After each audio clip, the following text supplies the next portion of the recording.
আমরা সকল দেশের সাথে বন্ধুত্ব চাই। আমাদের পররাষ্ট্রনীতি, আমাদের জিয়াউর রহমানের ভাষা, আমাদের খালেদা জিয়ার ভাষা, তারেক রহমানের ভাষা এক এবং অভিন্ন। বিদেশে আমাদের বন্ধু আছে, প্রভু নাই। আমরা বন্ধুত্ব চাই, আমরা কারো প্রভুত্ব চাই না। বিশেষ করে ভারত প্রতিবেশী দেশ, তার সাথেও আমাদের সমমর্যাদার ভিত্তিতে পারস্পরিক স্বার্থকে সমুন্নত রেখে সমমর্যাদার ভিত্তিতে যদি আমাদের এই বন্ধুত্ব থাকে, সেই বন্ধুত্ব উভয় দেশের জন্য কল্যাণকর। ভারতের পররাষ্ট্রমন্ত্রী আসছে, প্রায়ই আসে তারা।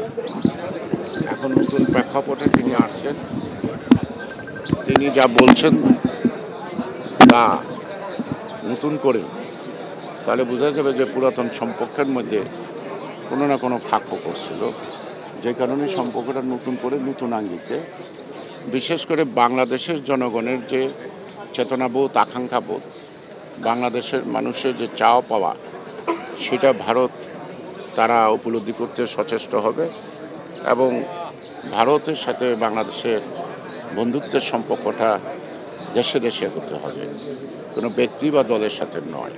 কোনো ব্যক্তি বা দলের সাথে দীর্ঘ 17 বছর তারা প্রাণান্তর চেষ্টা করেছে বাংলাদেশের ভোটাধিকার বিনষ্ট করা, মানুষকে প্রতারিত করা এবং একটা লুটপাটের মধ্য দিয়ে দেশটাকে একটা দুর্নীতির অভয়ারণ্য সৃষ্টি করেছে।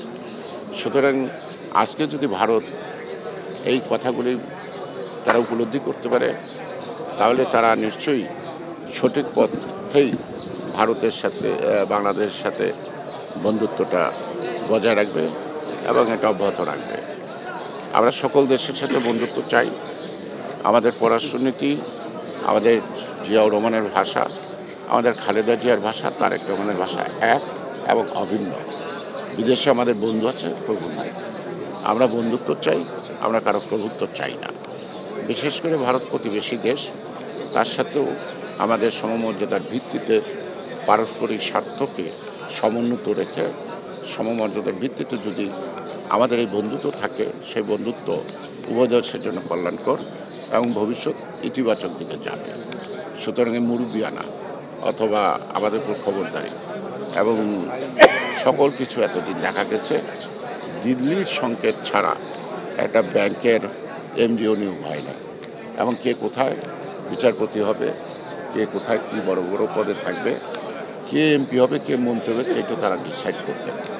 আমরা মনে করি এগুলি হলো শুধু আভ্যন্তরীণ ব্যাপার না, বিভিন্ন রাজনৈতিক দলকে পরিচালনার করে যে প্রবণতা, এটা ভারতকে পরিহার করতে হবে। বাংলাদেশের জনগণই পছন্দ করবে কাকে কোথায় বসাবে।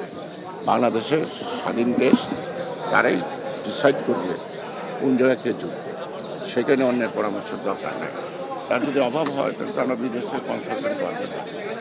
সুতরাং সেই ব্যাপারেই বলবো যে আমাদের আভ্যন্তরীণ কোনো বিষয়ে কোনো দেশের হস্তক্ষেপ একটা স্বাধীন দেশের জনগণের কাছে থাকে না।